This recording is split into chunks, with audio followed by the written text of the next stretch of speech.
வணக்கம் நண்பர்களே, இன்றும் நாம் ஓர் காணொளியுடன் உங்களை சந்திக்கின்றோம். கட்டார் நாட்டின் தோஹா நகரில் இரவு நேர நெடுஞ்சாலை ஒன்றின் அழகிய காட்சியுடன் உங்களை சந்திக்கின்றோம்.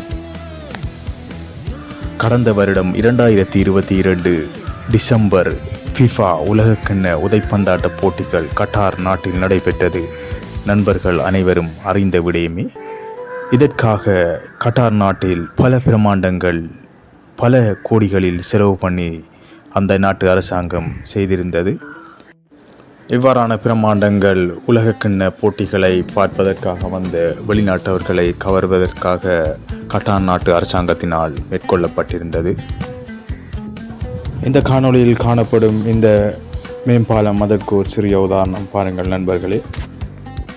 இந்த காணொளியை பார்த்து கொண்டிருக்கும் நண்பர்களுக்கு நன்றி. இது போன்ற மீண்டும் ஒரு பயனுள்ள காணொளியுடன் உங்களை மீண்டும் சந்திக்கின்றேன்.